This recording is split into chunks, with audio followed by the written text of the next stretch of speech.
I would estimate that around 95% of people who take up self-improvement have struggled with a video game addiction at some point in their life. If you're anything like me when I was younger, video games were an escape from my depressed existence. In RPG games where you can pretty much decide what type of person your character is, I would always play as the most badass, borderline psychopathic character. A character who didn't take shit from anyone whilst I was getting bullied at school. In these games you get to take on an entirely separate identity to your own, usually as a more heroic and impressive person with an interesting backstory. All our fears and insecurities are temporarily pushed to the side whilst we embody this character. And this is actually linked to a common argument I hear about video games being beneficial for us, because there are some studies or whatever that say people who play games for longer amounts of time feel happier than those who don't. And to that I say, you have a very strange definition of happiness. To me, that's not happiness. That's deception. That's literally deceiving yourself. You can't be truly happy if you get the most amount of enjoyment through living a life that isn't your own. But because it's much easier and appealing to live as a different character in a world where you're the hero and can do all these extraordinary things, you're more willing to invest hundreds of hours into leveling up this character, more willing to work on this in-game character than your real life self. That's the real danger of this addiction. Because whilst confronting your weaknesses and your issues can be painful, it's a necessary step towards personal growth. It's a bit like doing bicep curls in the gym. You go through a temporary amount of pain and discomfort, but the muscle endures and then grows back stronger. But when you're constantly resorting to escapism, the problem isn't going to go anywhere. In fact, it's likely to get even worse because you're not acknowledging it. When I was a gamer, I used that escapism to cope with how bad my school life was. It was a way of distracting myself from the fact that I was being bullied. I still feel highly uncomfortable even admitting that I was bullied. Eventually it built up and it caused me to have depression. Thankfully I'm living good now and I have a much better relationship with that trauma. Removing gaming and other forms of escapism created some space for me to confront that trauma and start healing. Part of waking up from the matrix is realizing that your video game life is not worth as much as your real life. Your level 300 intelligence, your level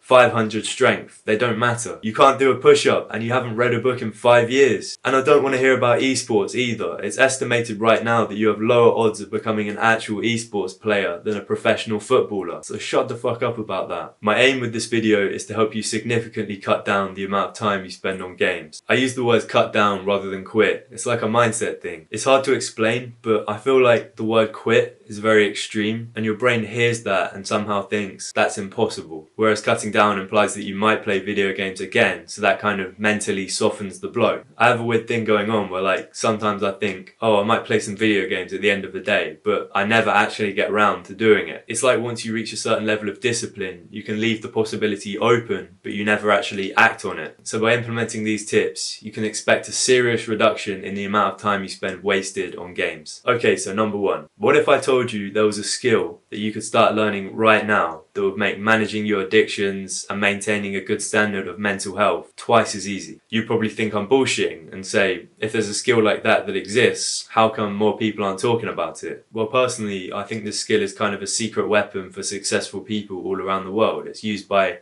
business people and athletes alike. And I also think it has like a certain kind of stigma attached to it. Like, a lot of people think it's only used by monks and hippies. But this skill is called mindfulness. I have mentioned mindfulness in a few of my other videos, so I'll try and keep it short. But mindfulness, or specifically mindfulness meditation, allows you to stay more present in the current moment. Instead of getting caught up in negative thought loops, you'll be consciously aware of the thoughts as you're having them. So any negative thoughts, you'll be able to catch yourself, not give any power to them, and then just discard them. So rather than getting stuck in your own head, you can watch and enjoy life as it's unfolding. The main benefit for most people is reduced stress and anxiety, but mindfulness is also really good for impulse control. So let's say you feel like playing video games for a few hours, and you go over to your computer and log on. You could become mindful of that impulse in that moment and stop yourself from going through with it. It really can apply to any addiction. It's such a valuable tool. So if you're not meditating or working on your mindfulness already, I recommend that you go off and download a free guided meditation app. In fact, I'll put one in the description. The next tip is a very simple concept used to treat a variety of addictions. Imagine you're indulging in this addiction every day. Like, every day after school, I'd do the same thing. I'd log onto my computer and instantly go on Steam, start playing some PC games. Imagine if then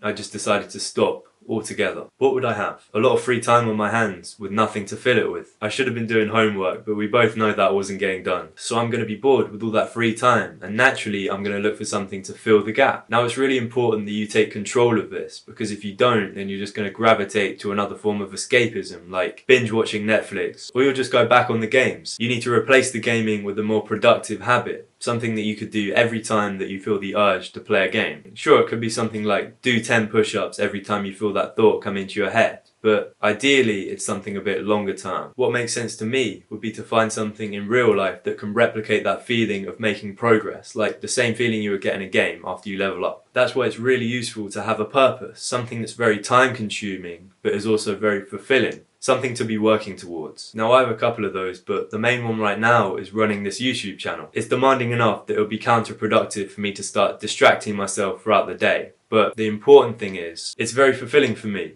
It makes me feel like I'm improving at something every day. You have to find your equivalent thing, your craft. It could be dedicating time each day to mastering a valuable skill. A good activity for former gamers to get into is bodybuilding, because the rewards are very visible. You'll be able to see when you've made progress, kind of like in a video game when you level up and your character becomes more powerful. And building a fine physique is one of the best things you can do for yourself as a man, so I definitely recommend that. The final thing I'm going to talk about is boundaries. Discipline is freedom, and having the discipline to say no to yourself when you want something and delay gratification gives us longer lasting happiness. If you've been gaming every day for years, the chances are it's getting a bit boring now, or at least it's not as fun as it used to be. That's because you fried your dopamine receptors by always playing without boundaries. You never said no to yourself, you always just went and did it. But if at first you can deny yourself that fun to focus on something more important, when you do come back to that activity, the thing that you would use to relax, it's going to feel more enjoyable. It feels earned. You work for it. I said earlier on in the video that we'll be significantly cutting down your time spent on video games, but not eliminating it entirely. And that's because if you have the discipline to get all the important tasks done first, then I think it's fair that you indulge a little bit. This is where it's a good idea to set boundaries around your playtime, because you can easily slip into the habit of just playing games whenever you don't have any work to do. You might even actively avoid work. You should have a set amount of time to play for, maybe like 1 or 2 hours, roughly at the same time each week. That's the proper way to manage escapism.